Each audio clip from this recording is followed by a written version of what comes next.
Assalamualaikum warahmatullahi wabarakatuh. Ada pertanyaan lagi mungkin? Ya, monggo.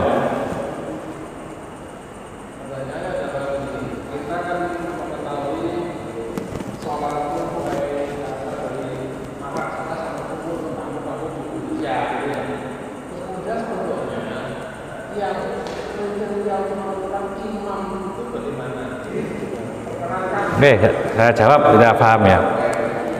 Jadi kriteria imam itu bagaimana sih? Berarti nggak lihat videonya. Ya, sudah saya share videonya. Jadi syarat-syarat menjadi imam diantaranya pertama adalah penguasa wilayah itu. Ya, Pak RW itu yang paling berhak jadi imam, nek mampu.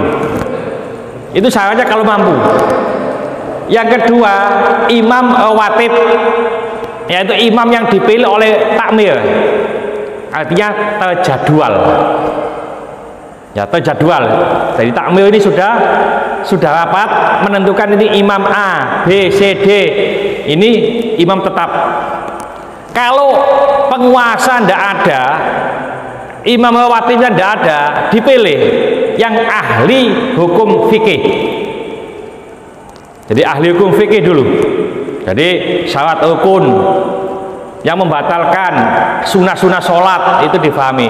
Selanjutnya yang dibawanya itu adalah yang fasih, bacaannya bagus. Ya, bacaan bagus tapi nggak ngerti syarat rukunnya, ini batal nggak ini, itu juga nggak pas. Ya, jadi sebenarnya sudah kita sampaikan di dalam video. Tapi yang terpenting begini Pak, mungkin Pak. Apa sih yang perlu dilakukan imam dan apa sih yang perlu dilakukan oleh makmum? Itu yang penting. Ya, coba kita pahami dikit. Pertama, seorang imam itu adalah, ini jamnya nggak ngatasin ya. Sentek mana ini nanti? Apa dikit aja ya. Jadi imam itu kan pilot Pak. Pengemudi harus tahu yang dikemudikan. Jadi sebelum ngimami melihat ya ini sudah penuh atau belum dan seterusnya. Ya. Lalu yang di belakang imam itu co-pilot. Ya, itu harus mampu untuk menjadi pengganti imam.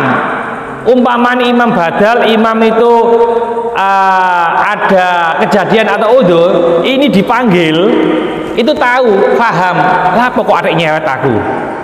Ya, itu yang kedua. Ya, setelah kita lihat, lalu imam ini segera mungkin untuk takbiratul ihram. Yang di belakang tadi itu sudah siap-siap Pak. Jangan sampai imamnya iso takbiratul ihram Allahu Akbar, yang di belakang ini masih belum, yang di sana sudah.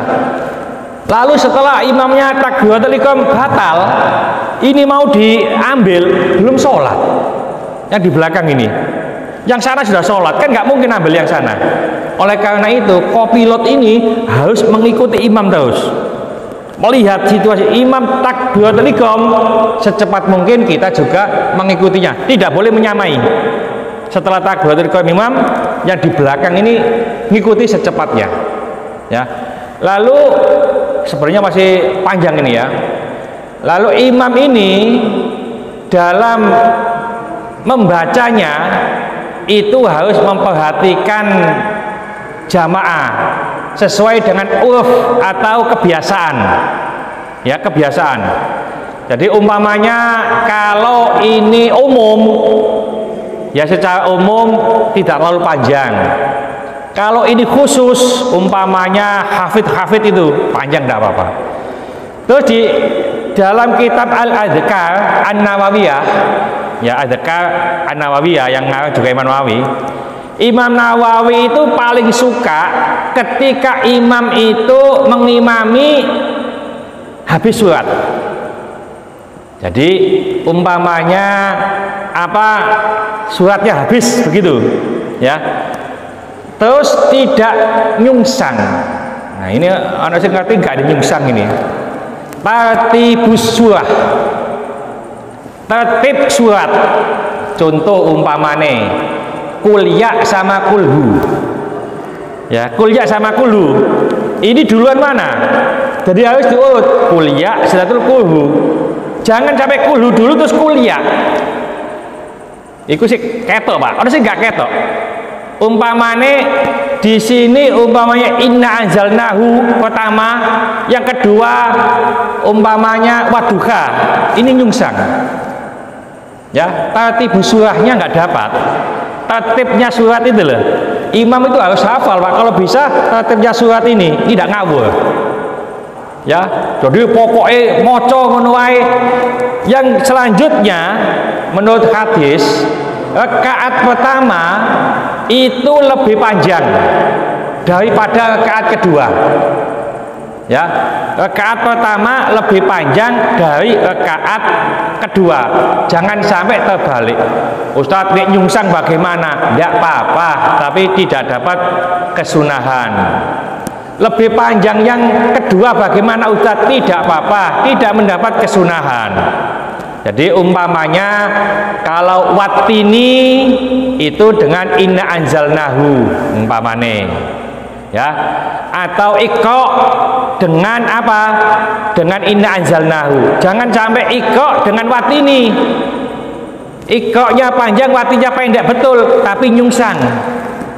Ya, jadi ini harus kita hafalkan urut-urutannya, tidak ngawur. Jadi ini masih banyak sebenarnya yang kita sampaikan sebenarnya, ya. Terus ada anjuran-anjuran, termasuk imam kalau setelah waladhdallin amin ini upayakan tidak langsung disambung dengan surat. Ada jeda sedikit. Kenapa? Untuk memberikan kesempatan makmum membaca Fatihah. Kalau dalam mazhab Syafi'i, ini makmumnya itu diberi kesempatan baca Fatihah. Ada jeda sedikit. Lalu setelah surat jangan sampai disambung dengan takbir. Walam yakul lahu kufuwan ahad. Allahu akbar. Ini kalau disambung maka takbir ini seakan-akan berentetan dengan apa? Dengan surat. Termasuk setelah duduk, ya, setelah sujud terakhir berdiri jangan langsung disambung dengan Fatihah dulu, memberikan kesempatan makmumnya ini berdiri. Ya, masih banyak kesunahan-kesunahan, insya Allah minggu depan kita lanjutkan, ya. Mudah-mudahan sedikit ini dibarengi hidayah Allah Subhanahu wa taala. Bismillahirrahmanirrahim. Wal asri innal insana lafi khusr illa alladziina aamanu wa 'amilus sholihati wa tawassaw bil haqqi wa tawassaw bis sabr. Subhanakallahumma wa bihamdika asyhadu an la ilaha illa anta astaghfiruka wa atubu ilaik. Assalamualaikum warahmatullahi wabarakatuh.